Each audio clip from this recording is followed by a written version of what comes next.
weather is stifling at Kenworthy's Motocross Park in Troy, Ohio today. Hello everybody, Art Ekman along with David Bailey and Davey Coombs. To say it is hot would be a gross misrepresentation. 96 degrees with humidity that pushes the heat index up even further as the day goes on to maybe between 115 and 120 degrees. Our Suzuki point standings for the 125s, Ricky Carmichael with a 69-point lead.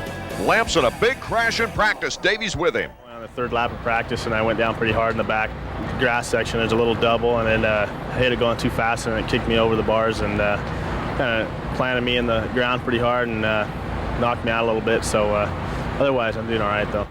Knocked him out a little bit. It broke his helmet, David. He doesn't look like he's doing all right. He looks a little groggy, as I would expect anybody would be after they get knocked out. The whole rest of the day usually is a little weird. 125 riders now up toward the gate. There's Scott Sheik.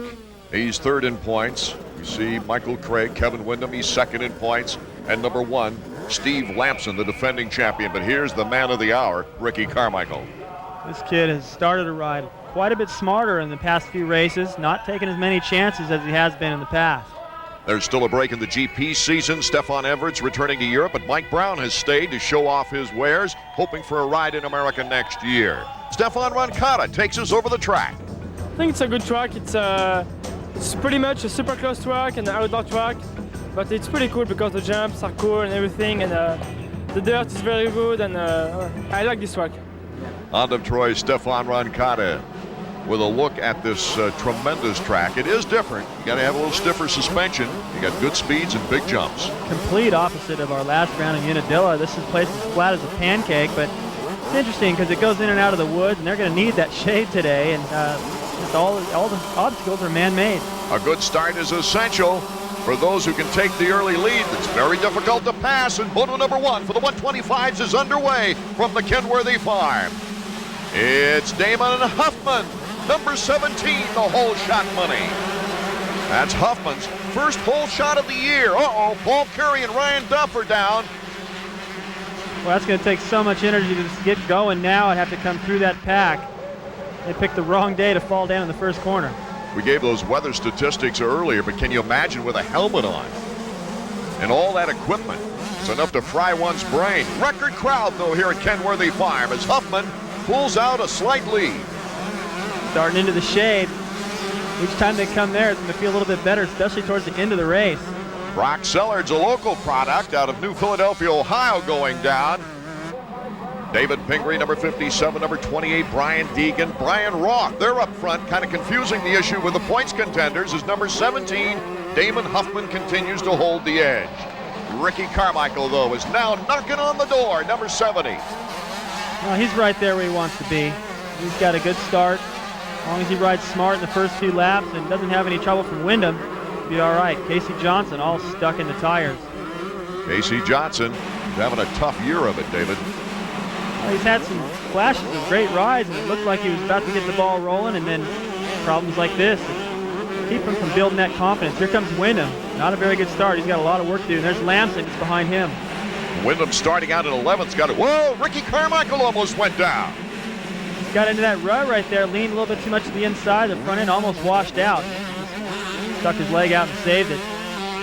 Pingree right there wasn't quite able to take advantage. Carmichael recovered too quick, stayed in that main line. Pingree, his best start of the year, number 57 there in third behind Ricky Carmichael, as Huffman now starting to pull a bigger lead. Oh, that's due to the mistake by Carmichael and also possibly riding a little defensive, trying to cover his lines because Pingree's putting a lot of pressure on him right now. This is a good track for Huffman, isn't it? He's a timed technique rider. He's very, very smooth. All those 125 Supercross titles, this being basically a Supercross track, that's going to help, and the hole shot definitely helps. And finally, Huffman's healthy.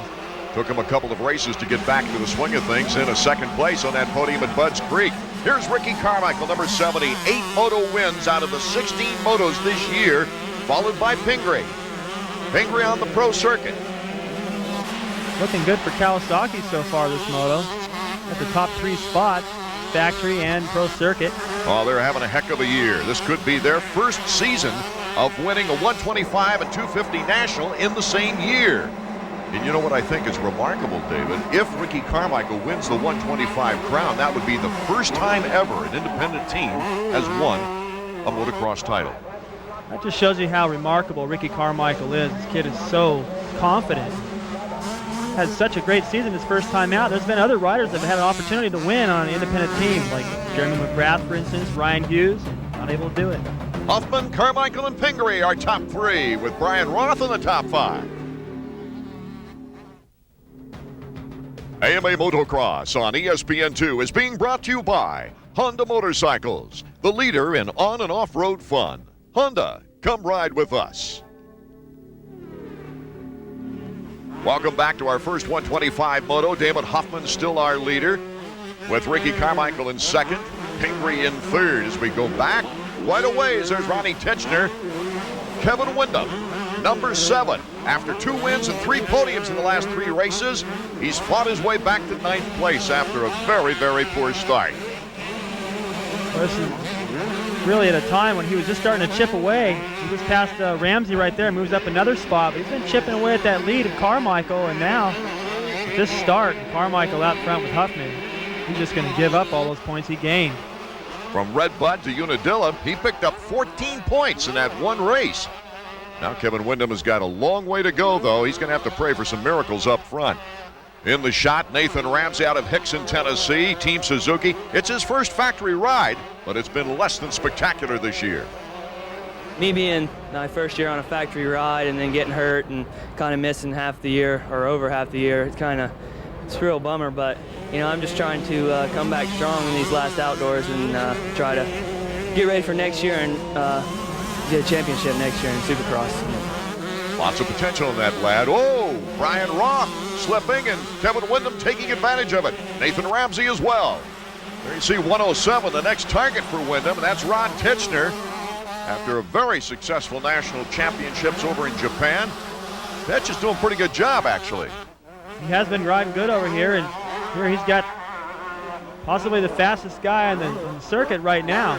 Kevin Windham, who's been blazing the last few rounds, unable to get around. Titchener's riding good. It's the kind of track, though, where if your timing is decent, it's hard to make a pass because everyone hits these jumps and Supercross style stuff, and they all do the same thing. But believe me, about halfway point, the heat is really going to become a factor. And once you get hot like that, it's harder to think and concentrate, focus on the lines, and start making mistakes. That's where a guy like Windham should be able to make his move. Titchener able to take advantage of the top privateer money awards and has done so several times on the season. See if he can hold things off. Good timing through there. Titchener spent some time at my house back in Virginia, back when I used to own that, Lake Sugar Tree, and had a Supercross track over on my land. And Jeff Stanton was there as well. It's back when Jeff Stanton was still riding a Yamaha, and Titchener would just ride circles around him out there. And great on the Supercross style stuff. Good timing. And for whatever, I mean, at the time, Titchener was faster than Jeff Stanton. I would have thought he had more potential, but for whatever reason, Stanton got the brakes over here, and Titchener ventured to Japan, and he got his brakes there. And Jeff was able to take advantage of those brakes as well, as being one of the best conditioned athletes this sport has seen. Here's the battle for third. Moto XXX rider Brian Deegan, number 28, starting to put pressure now on Pingree. You know, Deegan's the type of rider that he may be a little inconsistent throughout the year, but in any given race, just like what we're seeing right now, he is fast. He's a great jumper. This track, obviously, is going to be one where he'd feel comfortable. I would expect him to be tough. Here comes Deegan to the inside. Deegan in the battle for third.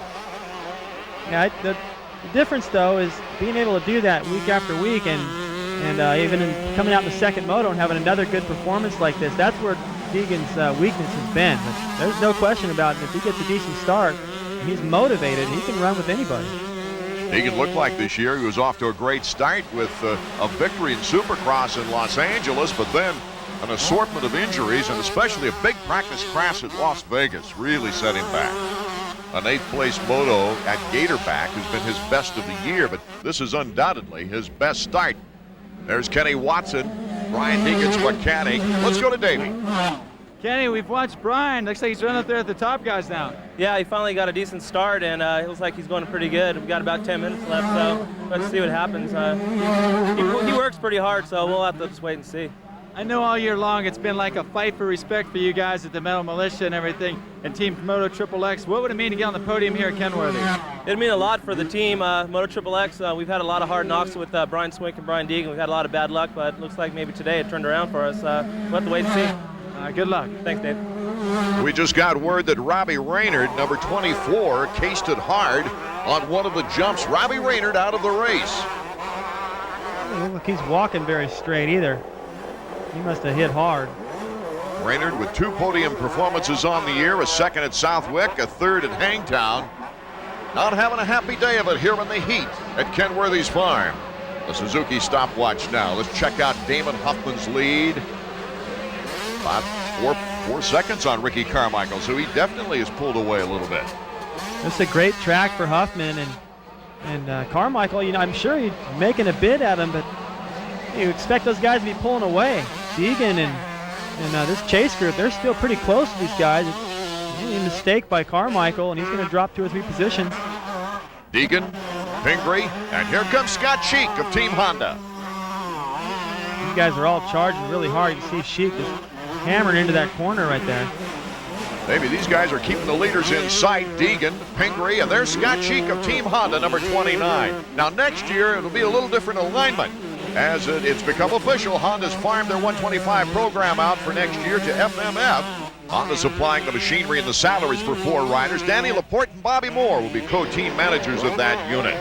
Steve Lampson has lost like 10 positions in the last couple of laps. Let's go to Davey. Mike, any indication on how Steve's feeling? No, he didn't look over at me, but it doesn't look good. That last lap, he slowed down so much. Something's bothering him. Yeah, Lammy's not all the way back, that's for sure. It was a hard hit. Yeah, I mean, he spent the morning pounding his head on the ground, broke his helmet, trying to figure out where he was, and it's 115 degrees out here, and there's there Jeff you see him. Stanton. And the heat probably hasn't helped him at all either, David. No, it's not a good day, and he's not in contention for the title, so it seems to me it'd be wise to pack it in here. A credit to the great fans here in this area. A record crowd here today. Moto number 1 of the 125s, Damon HUFFMAN still dominates with Ricky CARMICHAEL trying to pull up. We'll be right back. Welcome back to Troy, Ohio, and Steve Lampson is pulling out of this first moto of the 125s. That is a weird feeling to pull off the racetrack like this. It's just not normal. You're taught never to give up. Let's go down to Davey for an update on the situation. Mike, we just saw your rider Steve Lampson pull off. Any word? No, the word we got from the back is he might have stopped over by Stanton and told me had problems focusing. It's obviously as hot as it is and being hurt, this is not the best place, or this rather is not the safest track to be out there going 90%. No, not at all, not with all these jumps. You know, he's looking forward to racing here because finally we get to race in the heat and humidity and didn't get a chance to prove his stuff. It's too bad Lampson, this has been a great track for him. Back in '95, he swept the motos with the win. Part of a string of performances that brought him back from 60 points down to within 5 points, and he went on to win the title in the very last race of the year. Here's Pingree and Sheik still going bar to bar at times for 4th place. These guys are pushing each other pretty hard, and they're still not making any ground on Deegan. Deegan having a great day. Uh-oh, but he doesn't look good at all. No, Kevin Windham looking like he either went down or maybe cased a jump. He was up as high as 7th place after a very slow start. Was battling hard, but right now Kevin Windham is going to drop in the standings. I'm very concerned. Ali Seymour, his mechanic. Now he's taking off his goggles. That's going to at least feel a little bit better, get some fresh air on his face. Starting to gather himself a little bit. Let's go down to Davey, who's with Ali. Yeah, tell us what's going on with Kevin. We heard he came up short on a jump in the back and might have problems with the bike. Yeah, I don't know. My radio's not working and I can't see anything. He just came by slow with his goggles off, so I don't know what happened. You know, sometimes you'll have a problem out there. It looks to me like he banged himself good. I've done that before, and initially it hurts so bad. You take the goggles off, you're ready to pull in, and then you go a lap or two and think, well, you know, maybe I can still go and finish. Here's Scott Sheik making a move on David Pingree. Sheik to the outside. He's got Deegan in his sights as well. That's patience right there on Sheik's part. He tried that move a lap before, wasn't quite close enough entering that section. That time he was and made the move. You know, back to the significance of Windham having to slow down and regroup physically. This time in the season, one bad moto for Wyndham can set Carmichael free as far as the points championship is concerned. He could almost pick up a 3-moto lead right here. Absolutely, especially with Wyndham slipping further back. I mean, Carmichael, even if he does have some bad luck down the stretch, he's got enough cushion to still come away with the title. Damon HUFFMAN, Ricky CARMICHAEL, Brian Deegan still holding on to third, but Scott Sheik, you see him, number 29, is starting to hound him from behind. Nathan Ramsey up into the top 10. Good to see him running there. Sheik has been aggressive this whole moto, charging hard, trying to get around Pingree. Finally did. Now he's starting to close up just a little bit more to the back door of Deegan. Deegan, no matter how you slice it, has ridden a great moto. You see the infield here at Kenworthy Farms. The fans are known to have a tidal wave effect going back and forth as they watch the leaders on this track. It's a very interesting track from a fan standpoint. Scott Sheik really putting out a lot of energy right now. He moves into third place. Could this take a toll later on, David? Well, I don't know if it'll take its toll in this moto, because he still looks pretty strong. The second moto will tell the story, and when he got around Deegan there, Pingree got around as well, because Deegan made a little bobble, went too wide, but I guess that says something for Deegan's conditioning in this moto. He has enough energy and motivation right now to hold on to that spot and get Pingree back. This is the kind of conditions, when it's this hot, riders, although they're in pretty good shape, they start thinking about pacing themselves a little bit to make it through the day, have enough energy all the way through the motos, but I haven't seen Sheik pacing himself at all. He's just been 100% since the start.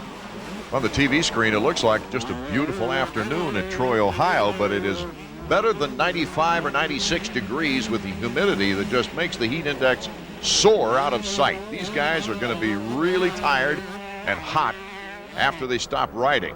Pulling off the track now is Michael Craig of Honda of Troy. Dean Baker, the mechanic, he's put so much time and effort into that bike, and obviously he's very disturbed that Michael Craig can't continue. Hard to say at this point why. I mean, the bike seemed like it was fine. Hard to say what Craig was saying there, but that's God. Especially when you spend 20 minutes out there in this is the hottest race. I can't remember a race this hot that I ever competed in, and just to waste it now. Only a few minutes to go. Might as well just stay out there. Through the mechanics area, at times it's looking like a highway rest stop with the riders pulling in that aren't in contention. Trying to get some extra water, cooling down before going back on the track. Here's Mikel Pichon, number 27. First look we've had at him today. Not a very good start. He's one of the smoother riders out there. One of the guys, kind of like Huffman, as a matter of fact. It doesn't look like he's trying that hard, but going very fast. And that's the kind of style you want to have on a day like today when it's this hot and a track that takes this much timing and energy. Saving it. Very similar to our leader, Damon HUFFMAN. Mikel Pichon, after a ninth at Budds Creek, has had 2 fourth-place finishes and was on the podium in Unadilla. The conclusion from Moto 1 coming up. AMA Motocross on ESPN2 is being brought to you by Motorcycle Mechanics Institute. Quality training for the motorcycle industry. Welcome back, Troy, Ohio, Kenworthy's Motocross Park. Our leader, number 17, Damon HUFFMAN, in our opening moto for the 125s. This is the white flag lap for Damon HUFFMAN, who's looking at his first checkered flag of the outdoor season. Boy, I'll bet he is glad this is the last lap, and the fact that he's got a little bit of a lead, doesn't have to fight off Carmichael for the last half a lap here, because it's so hot. I can't. Atlanta one time in July, we had a national back there, and the heat index was over 100. I raced in Vegas once, it was 111, but dry heat, and it's still, none of those days don't compare to this. This is the hottest conditions ever, and he's got to be feeling that right now, and glad to win the moto, but probably can't wait to get back and shower off, put some ice around him. HUFFMAN extending his lead from 4 to 13 seconds in a 4-lap period of time, definitely beating Carmichael here today. What about Troy, Ohio? I've been kind of close. Ricky's kind of done a lot of winning, or else I would have been right up there. But you know, I think this weekend I can do it for sure, and I like to think that every weekend. But just in the past, I've done really good here, so today should be my day. So far it is here in Moto number 1. Damon HUFFMAN, and the only battle left really is for 4th place. Brian Deegan, Pingree, and Pichon. Michonne has really closed up to these guys. That's really been the wake-up call to Pingree, and there he goes. Little mistake by Deegan there. Just didn't get over that plateau very good. Left the door open. Valuable points for the overall and a possible 1-2-3 sweep for Kawasaki here in the first moto. Davey? Kenny, looks like David's having his best moto of the year so far. Yeah, he has. So far, he's had a lot of bad races. He really needs this race to show people he can do it. Damon HUFFMAN, number 17, has certainly shown everyone how he can do it. He had a third-place finish here last year in the overall standings. He's had 2 second-place motos on the season after missing the first 2 races with injury and taking a couple of races to get back into the flow of things. But here is his first victory of the season coming up. Slinging the goggles to the fans. Got to be a good feeling for Damon after a very difficult season. Got to be a good feeling to take those goggles off, too, and get that fresh air in there. Boy, I can tell you, it feels so good to get back to the truck first before everybody else and get hit with the hose, get a cool drink. This doesn't seem like enough time before that second moto. I can remember in hot races, they say first call to the staging area for the second moto, and you stand up and see stars. You're like, how the heck am I going to do this again? Damon HUFFMAN, the checkered flag. It will be Ricky Carmichael coming across in second place with Scott Sheik, a valuable third, David Pingree, and Brian Deegan rounding out the top 5. That's Brian's best moto of the season in 1997. Let's go down now to Davey, who's with our winner. All right, we're down here in the winner's circle with a very tired Damon HUFFMAN. Damon, congratulations on your first outdoor win this year. In a long time. First time I won a moto, sure, I think since '95, but felt real good. You know, I just rode real smooth, and I'm surprised Ricky wasn't closer, but I mean, that was the pace I had to go to do it the whole 35 minutes, so. Is it as hot out there as it looks? Yeah, you know, the humidity is what's just killing us, but you know, my Kawasaki, I didn't get a very good jump, and it pulled him all the way down straightaway. Pull shot it and made it easy. How do you think you feel for the second moto? Do you think you got a lot left? Yeah, you know, I just need to ride real smooth like that, and I didn't get any arm pump or anything, just ride smooth, and hopefully I'll be back out front. I'll let you go cool down, Damon. Thank you. Carmichael in second place, a lonely ride, but he'll pick up 17 big points on Kevin Windham in the championship race. All right, Rick, good job. You got second. Yeah, wish I could have got first, but oh well, Damon was faster than me, and he rode a good race. In practice, he was flying, and I knew it was going to be tough. He got the whole shot. I hung with him a couple laps, and he just motored away from me, and I was looking at who was behind me, you know, just staying ahead of them and just, you know, guarding my points. But did Jim Mechanic let you know that Windham had a really bad moto? We think about 15th or 16th? I don't know what happened to him, but oh well, I mean, I'm just going to go back and get up. What do you think it's going to take to get after HUFFMAN this moto? Survival, man. If he don't get tired, I don't know, he's going to be tough. We're just going to have to see. How will these stifling conditions affect the riders in Moto 2? We'll find out shortly. Well, guys, if it looks hot from where you're sitting, believe me, it's even hotter out here. This has always been one of the roughest, hottest races on the national circuit. Kenworthy may have a lot of jumps, not a lot of hills, not a lot of the other stuff you see on outdoor motocross track, but it does have humidity. As you can see by some of the riders sitting here preparing for the second moto, it was a tough one in the first moto. The heat index is about 116. The temperature's got to be right around 100. The riders are doing everything they can. They're replenishing their fluids, getting the fans waved on them, sitting in the air conditioning. It's going to be the survival of the fittest in the second moto. I imagine you're going to see the same guys up toward the front, but there might be a few surprises because guys like Kevin Windham and Scott Sheik, those guys are not from California where it's really hot. And I imagine the weather's really going to play a role for them this second moto. Thank you, Davey Coombs, as we take a look at Ricky Carmichael. He doesn't look too anxious, does he, David Bailey? No, got that cold towel on his head under the umbrella. He knows that he's padding his points lead. That's the main thing today. All Scott Sheik can do is stare into space here before the second moto. Let's check in with Davey. Kevin, we missed what happened in the first moto. Can you tell us what went on? This over one of these jumps, I kind of pulled my foot off in a rut, and it's just one of those things I've been taping all year, and without a really break, it's just never really been able to heal. And I don't know, it's one of those deals that's excruciating pain for 5 laps, and then it kind of started getting a little better, and I started picking up the pace again. Not too enthusiastic for Moto number 2, as this heat is just something else. How do you prepare for it, David? Well, if you know it's going to be that hot, you don't go home. You go and you spend your week in that area getting used to it. You don't use any air conditioning. And you pick the hottest time of the day to go out and do your riding and training and try to acclimate. Important to get fluids in early, too, and then sustain it. Yeah, once you're thirsty, you pretty much miss the mark. You've got to stay hydrated all day long. Okay, they're starting to rev up now for the second moto on the afternoon from Kenworthy's farm for the 125s. Can Damon HUFFMAN just ignore these blistering conditions and sweep the 125 class? The start might just determine how this race ends up, as we saw very little passing in the first moto.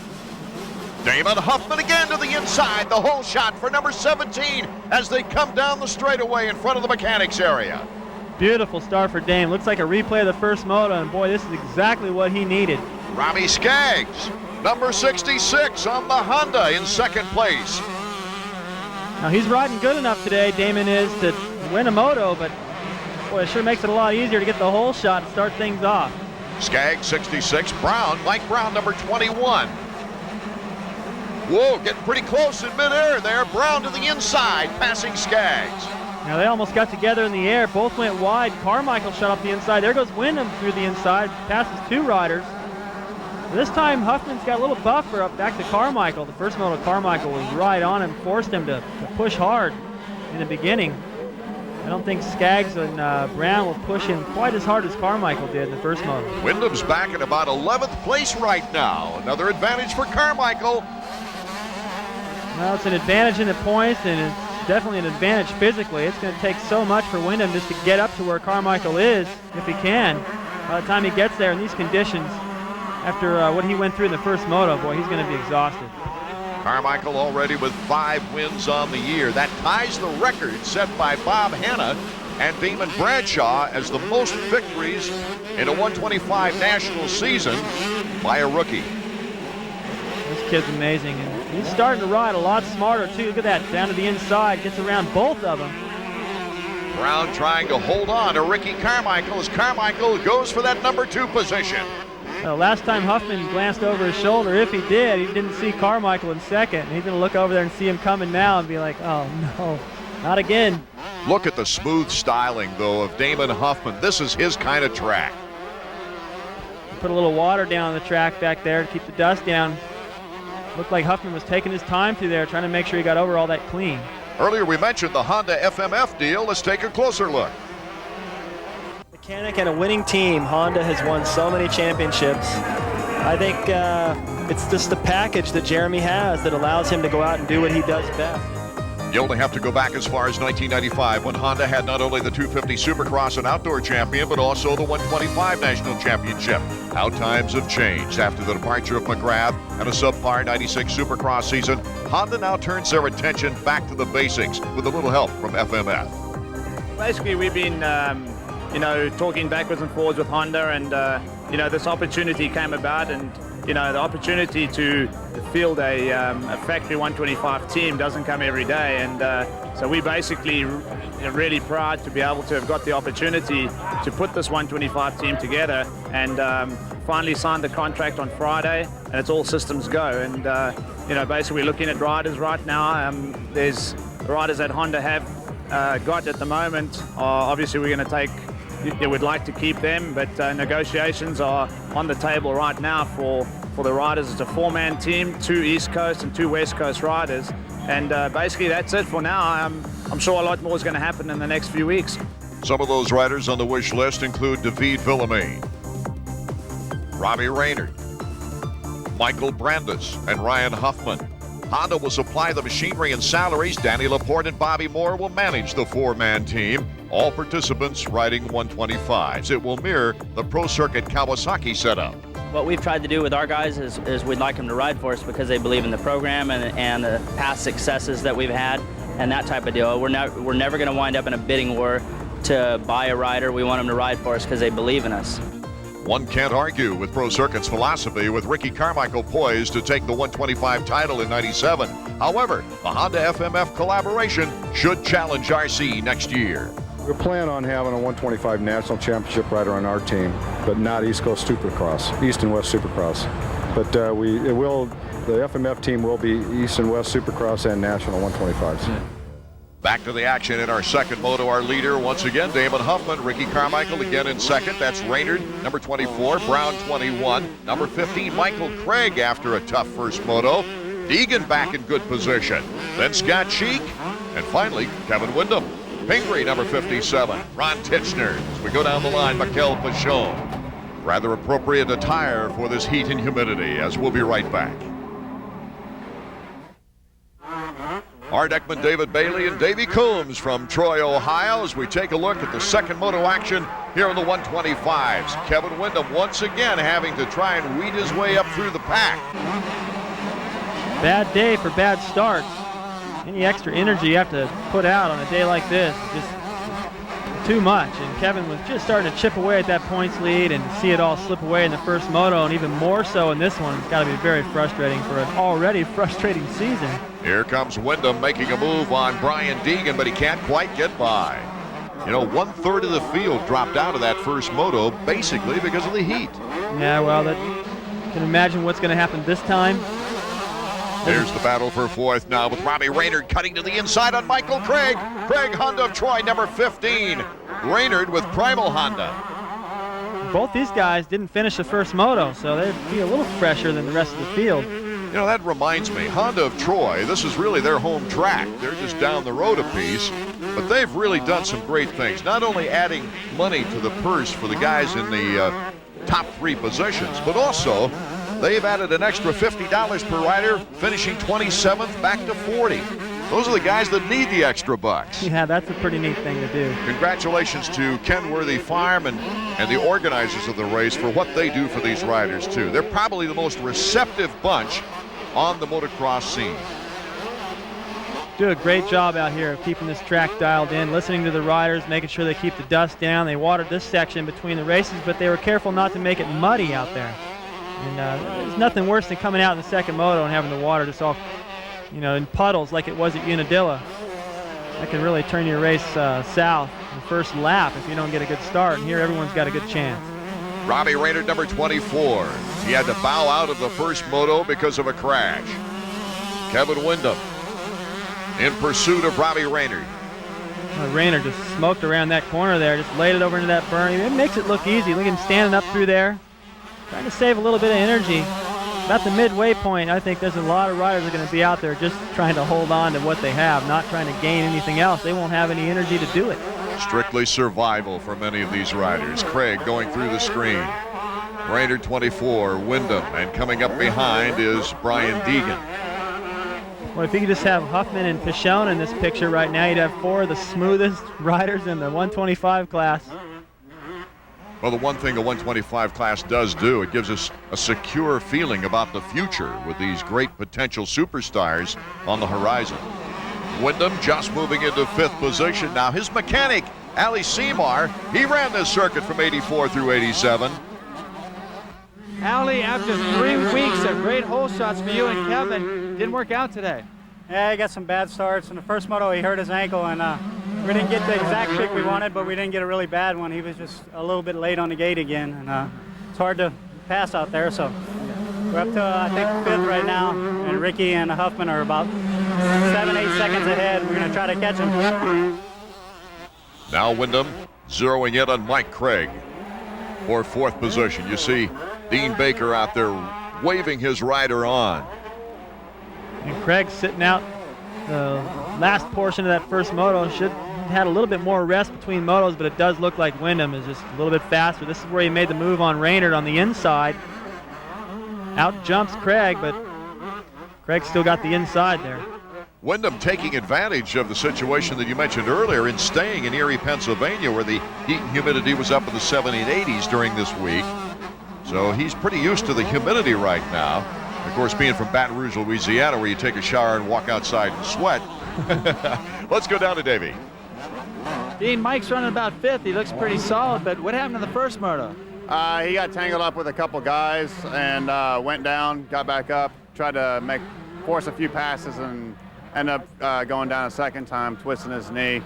and we iced it down, kind of got him cooled down, and he's got a little extra energy than maybe some of the other guys, so he's been hanging in there, but his knees bother him quite a bit. It looks like he roosted you when he came by last time. Yeah, there's a lot of dirt flying, sweat, and whatnot, yeah. Davey gets right to it. He cuts to the chase, doesn't he? Here's Pichon and Pingree in their battle. As our cameras go back of the pack, out in front, let us remind you that once again Damon HUFFMAN is out in front. HUFFMAN, though, this time said goodbye, boys. I mean, he just took off away from Ricky Carmichael in second. Pichon trying everything to get around Pingree, finally gets it done. Oh, nice move by McHale. Well, he had to work hard for that. He almost got pinched off the racetrack as they entered a plateau jump into that left-hand corner back there. Didn't have much room, had to jam on the brakes, but stuck with it. You know, this is a good indication for McHale Pichon. He's always been used to being known as a strong one-moto rider, but here coming back in the second moto like this, especially under these conditions, shows me a lot. Yeah, we've talked about that too in the past few races, how possibly that leg injury helped him a little bit, and now we're really starting to see the effects of that. He is strong. Ron Titchener from Tarpon Springs, Florida, coming back into the American scene, has had some good performances. 7th, 9th, 8th. What's it going to take to get on the podium? You know, I think, of course, a good start, and you know, my performance engineering Suzuki's been getting me good starts every weekend. And then I just got to ride my own race and put a whole moto together without crashing, and hopefully I should be up there. Titchener coming back after much success in the Japanese National Series and having fun back in his home country. Incidentally, Craig Decker is not racing today. The Pro Circuit rider hurting a right ankle earlier in practice, but he has signed for a pretty good contract to go race in Australia. So we will not see more of Craig Decker so far this year as he goes down under. More problems for Robbie Raynard. I have a feeling that it's the after effect of Moto number 1, don't you, David? Yeah, I think so. He's working his left arm there, it looks like. He looks like he's in a lot of pain. It doesn't look like he's going to finish this one. Well, rather than speculate, let's move down to Davey Coombs in the pit area, who's with Raynard's mechanic, Tom Wallace. Can you tell us what happened to Robbie? Yeah, in the first moto, right just here, he had quite a nasty little crash, and he's kind of hurt his left elbow, and right now it's bothering him too much to ride. You know, we're not really in the hunt in the championship, so there's no point risking getting hurt. We want to go and race next week. Still lots of racing action left here for the 125s in Moto 2. We'll be right back. AMA Motocross on ESPN2 is being brought to you by 1-800-COLLECT, the way we call collect today. Rejoining the action into the 125s at Kenworthy's Motocross Park, Brock Sellards not feeling too well after meeting a tree off the course, but it looks like he's okay anyway as we check out number 21 in the battle for third. This is Mike Brown. His last race before going back to the World GP season. He's being hounded by Kevin Windham. Mike told us, though, that he learned quite a bit from his European experience. Shoot, a lot of stuff. I mean, really, I've grown up a lot and been by myself over there, and my wife's helped me a lot. I mean, it's a lot of training, longer motos. I know what to do for the motos at the end of the race. Instead of riding 20 minutes hard and then the last 10 minutes slacking off, I can ride harder the last lap like I can the first lap, and just a lot of different stuff I've learned, and I think I can ride 125, so I've been riding 250 so much over there. 125 is much easier for me. It's really too bad under the new point system that Mike Brown can't come back and get back into the 125 action. There's a lot of 125 rides available. The AMA approving a new eligibility system for 125 Supercross and Motocross riders. If a rider scores 100 or more championship points 3 consecutive seasons, he points out of the 125 class, and he has to move up to the 250s. Now, if he wins his first 125 title in his third season of 100 or more points, he can come back to defend that title the next year. Unfortunately, this rule has not been grandfathered, and Tim Ferry won't be able to come back to defend his title at 125 East Supercross. No, I think it makes complete sense to try to take the best riders out of that class and let that be an entry-level class.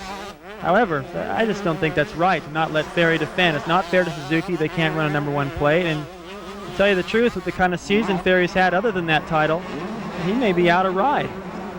Having him come back to defend that title either, I don't think, destroys the intent of the new rule, which gives a rider after 3 consecutive seasons like that a chance to come back on his 4th season. I think the same situation is almost true with Ferry now.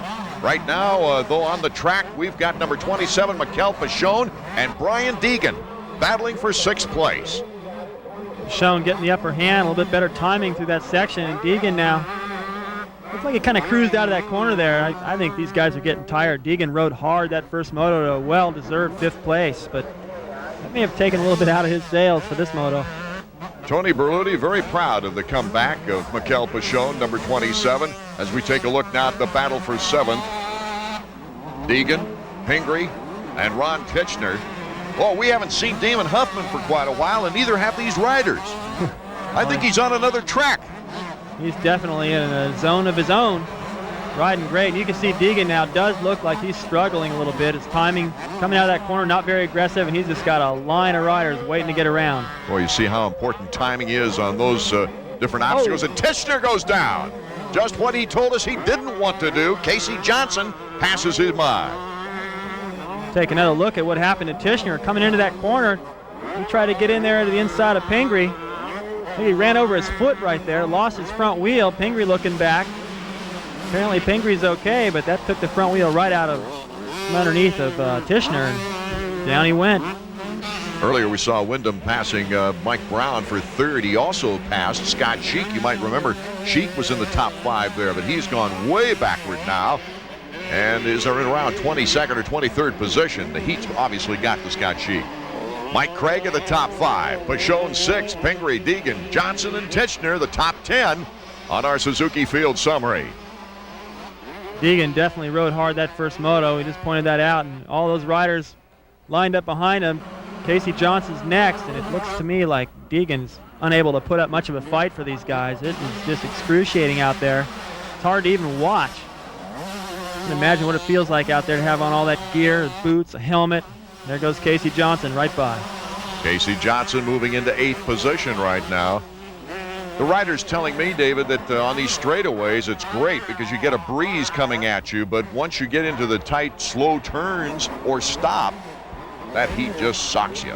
It kills you. And there's always a place on the racetrack, too, where it's a lot worse than everywhere else. You know, I've never raced here, so I don't know where that is, but there's definitely a section or two where the riders just are going, oh, God, this turn is, it kills you because it's a slow speed, the sun's beating down on you. Casey Johnson, a great line up the inside, passing his teammate. Is. David Pingree moves back a slot now as Casey Johnson showing us that rest between motos really paid off for him. He's in 7th spot. Damon HUFFMAN, our leader. Let's go down to Davey in the mechanics area. Hey, thanks. You know, in this modern day of jersey contracts and everything, you don't see things like this very often. Wow, there you go. Old school. Throw water on a guy, get him cooled down, but then again, you get the jersey real muddy. That was Chad Sander, a privateer from Pennsylvania. Common in marathon running, but not exactly in motocross, as Michael Craig, gets hung up on the corner. Pachon taking 5th.